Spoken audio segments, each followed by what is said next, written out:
ಮಾಜಿ ಸಚಿವ ವಿನಯ್ ಕುಲಕರ್ಣಿ ಬದುಕಿನಲ್ಲಿ ಈ ದಿನ ಕರಾಳ ದಿನ ಎಂದರೆ ತಪ್ಪಾಗಲಾರದು.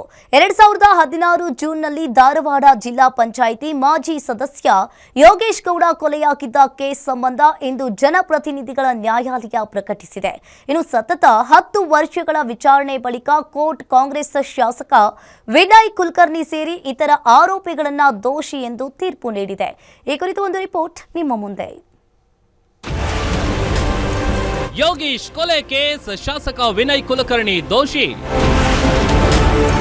ನಾಳೆ ಶಿಕ್ಷೆ ಪ್ರಮಾಣ ಪ್ರಕಟ ಮಾಡಲಿರುವ ಜನಪ್ರತಿನಿಧಿ ಕೋರ್ಟ್.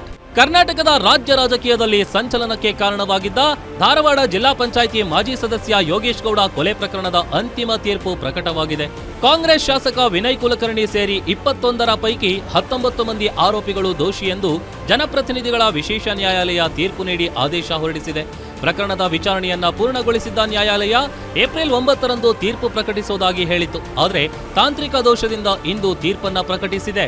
ಧಾರವಾಡದ ಜಿಲ್ಲಾ ಪಂಚಾಯಿತಿಯ ಮಾಜಿ ಸದಸ್ಯ ಯೋಗೇಶ್ ಗೌಡ ಅವರನ್ನ 2016ರ ಜೂನ್ 15ರಂದು ದುಷ್ಕರ್ಮಿಗಳು ಮಾರಕಾಸ್ತ್ರಗಳಿಂದ ಬರ್ಬರವಾಗಿ ಕೊಚ್ಚಿ ಕೊಲೆ ಮಾಡಿದ್ರು. ಈ ಸಂಬಂಧ ಧಾರವಾಡದ ಉಪನಗರ ಪೊಲೀಸರು ಪ್ರಕರಣ ದಾಖಲಿಸಿ ತನಿಖೆ ನಡೆಸಲಾಗಿತ್ತು.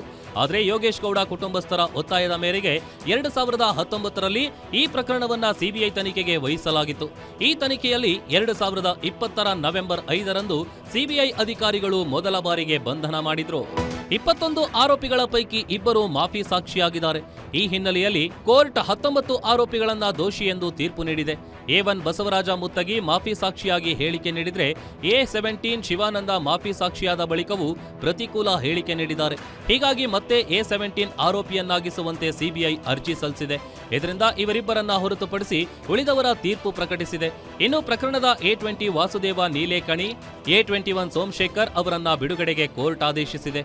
ತೀರ್ಪು ಹೊರಬೀಳ್ತಿದ್ದಂತೆ A2 Vikram, A3 Keerthikumar, A4 Sandeep, A5 Vinayak, A6 Mahabaleshwar, A7 Santosh, A8 Dinesh, A9 Ashwath, A15 Vinay Kulkarni ಸೇರಿ 19 ಮಂದಿಯಲ್ಲಿ ತೀರ್ಪು ಹೊರಬೀಳ್ತಿದ್ದಂತೆ ಪರಪ್ಪನ ಅಗ್ರಹಾರಕ್ಕೆ ಶಿಫ್ಟ್ ಮಾಡಲಾಗಿದೆ. ರಾಜಕೀಯ ಶಕ್ತಿಯಿಂದ ನಾವು ಏನಾದರೂ ಮಾಡಿದ್ರು ಸಹ ಅದನ್ನ ನಾವು ಮುಚ್ಚಿ ಹಾಕಬಹುದು, ಪೊಲೀಸರನ್ನು ಉಪಯೋಗಿಸಿಕೊಂಡು ಎಲ್ಲವನ್ನು ಮುಚ್ಚಿ ಹಾಕಬಹುದು ಅಂತ ಯಾರು ಇವತ್ತು ಒಂದು ಸೆಟಪ್ ಅನ್ನು ಮಾಡಕ್ ಹೋಗಿದ್ರು ಅವ್ರೆಲ್ಲರಿಗೂ ಹಿನ್ನಡೆ ಆಗಿದೆ. ಕಾನೂನಿಗಿಂತ ದೊಡ್ಡವರು ಯಾರು ಇಲ್ಲ. ಯಾವ ಪೊಲೀಸ್ ಅಧಿಕಾರಿಗಳು ರಾಜಕಾರಣಿಗಳ ಮಾತನ್ನು ಕೇಳಿ ತಪ್ಪು ಮಾಡಿದ್ರೆ ಏನಾಗುತ್ತೆ ಅನ್ನೋದಕ್ಕೂ ಕೂಡ ಇವತ್ತು 1ರಿಂದ ಆರೋಪಿ ನಂಬರ್ 2ರಿಂದ 19ರವರೆಗೂ ಎಲ್ಲರಿಗೂ ಕೂಡ ಶಿಕ್ಷೆ ಆಗಿದೆ. ಎರಡು ಜನರಿಗೆ ಹಾಸ್ಪಿಟಲ್ ಆಗಿದ್ದಾರೆ. ಅದೇನ್ ಮಾಡ್ಬೇಕು ಅನ್ನೋದ್ರ ಬಗ್ಗೆ ನಾವು ಸರ್ ಬಹಳಷ್ಟು ಸಾಕ್ಷಿಗಳಿದಾವೆ, ಅದು ನಾಳೆ ಗೊತ್ತಾಗುತ್ತೆ ಸರ್.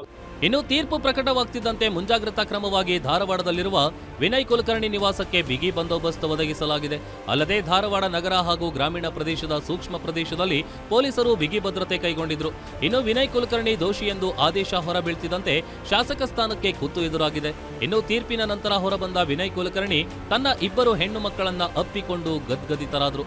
ಸ್ವತಃ ವಿನಯ್ ಕುಟುಂಬಸ್ಥರಿಗೆ ಧೈರ್ಯ ತುಂಬಿದ್ರು. ಒಟ್ಟಾರೆ ಜನಪ್ರತಿನಿಧಿಗಳ ನ್ಯಾಯಾಲಯ ಐತಿಹಾಸಿಕ ತೀರ್ಪನ್ನ ನೀಡಿದೆ. ಈ ಮೂಲಕ ನಾಳೆ ದೋಷಿಗಳ ಶಿಕ್ಷೆಯ ಪ್ರಮಾಣವನ್ನು ಕೋರ್ಟ್ ಪ್ರಕಟಿಸಲಿದೆ. SK Manjunath, crime bureau, guarantee news, Bengaluru.